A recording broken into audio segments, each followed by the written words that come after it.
La Chambre de commerce, d'industrie et d'agriculture de Dakar est honorée parce que cette journée nous est dédiée et que nous avons parrainé aussi l'ambassadeur de la République de Pologne qui est notre invité d'honneur. Et que si vous voyez ça, c'est que nous travaillons aussi dans cette diplomatie économique.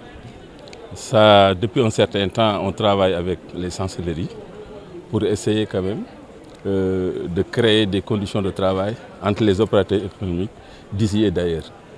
C'est pour cela que lors de cette manifestation, nous avons convié son Excellence qui a accepté de nous accompagner. Et je suis aussi avec les membres du bureau de la Chambre de commerce.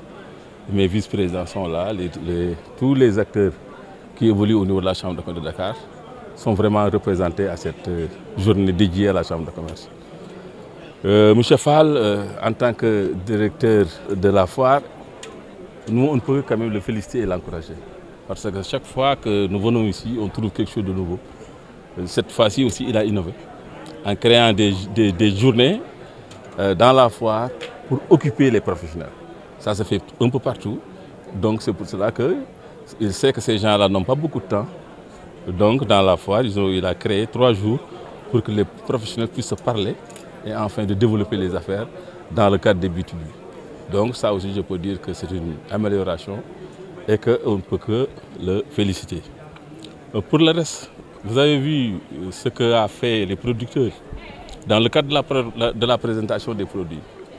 Nous avons vraiment fait beaucoup de pas à l'avant pour les expositions que nous faisons ou les présentations à l'intérieur ou à l'extérieur.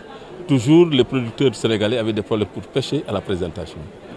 Donc, si vous avez vu, ils s'améliorent cela pour vraiment bien présenter notre produit. Donc, ce qui reste maintenant à faire, c'est de les écouter en tant que chef d'entreprise. Parce que leur problème se situe au niveau de l'autorisation FRA, les codes barres et la présentation. Donc, pour ce qui concerne la formation sur l'autorisation de FRA, là, la Chambre de commerce le développe et qu'on le met à la disposition des opérateurs économiques. C'est valable aussi pour le code barre. Donc, pour dire qu'on est en train non seulement de former les gens, mais aussi de les aider à mieux vendre leurs produits à l'extérieur. Parce que tout ça, ça dépend de la présentation. Si le produit n'est pas bien présenté, même si vous avez des produits de qualité, vous n'arrivez pas à le vendre à l'extérieur. C'est pour cela que la Chambre de commerce travaille aussi dans ce secteur et que surtout les femmes transformatrices, vraiment travaillent bien avec nous dans ce cadre. Vous me menez à féliciter quand même les nouvelles autorités de notre pays.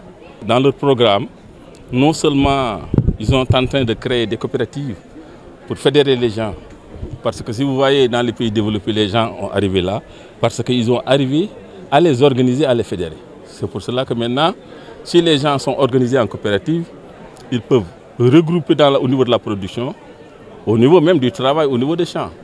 Parce qu'avoir un cumin avec un matériel 2 ou 3, 4 qui peut régler l'affaire d'une centaine d'agriculteurs, c'est mieux que d'avoir cette batterie avec un seul gros producteur et le reste n'ont pas les moyens de travailler. Donc, moi je salue bien vraiment cette idée de faire le link, la coopération, de coopérer les gens dans le cadre des coopératives pour quand même essayer de les regrouper et de les former. Pour ce qui concerne la Chambre de commerce, nous sommes dans ça. Nous avons des entreprises qui évoluent dans ce secteur. Et ces entreprises-là, pour travailler ou exporter leurs produits, ils savent que c'est des produits normés. Donc s'ils veulent quand même importer ou exporter leurs produits, parce que l'importation, il n'y a pas de problème. Eux, ils ont leurs conditions, nous, ça dépend de nous. Mais l'exportation, si vous envoyez des produits et que vous avez des problèmes pour certifier que le produit rentre dans les normes, là, vous aurez forcément des problèmes parce qu'ils ne vont pas l'accepter. C'est pour cela qu'on informe, on forme les gens pour qu'ils présentent des produits normés, afin que le Sénégal vraiment puisse en sortir. Le reste, les gens se regroupent dans le cadre des institutions. Vous savez, la Chambre de commerce, c'est une chambre nationale où il y a l'industrie, l'agriculture et le commerce. Donc ces entités regroupées, ça peut être que bénéfique pour nous. Les uns produisent, les autres façonnent, les autres aussi commercialisent. Donc c'est ça l'idée. Bien que nous allons dans les réformes pour quand même essayer de rassembler tout cela, parce que les forces sont un peu disparates, et qu'il serait vraiment bien de les regrouper enfin, qu'ils puissent vraiment travailler la main dans la main ensemble. Permettez-moi d'abord de remercier le président El Hadji Abdoulaye Sow, qui est administrateur à la FIARA et président de la Chambre de commerce.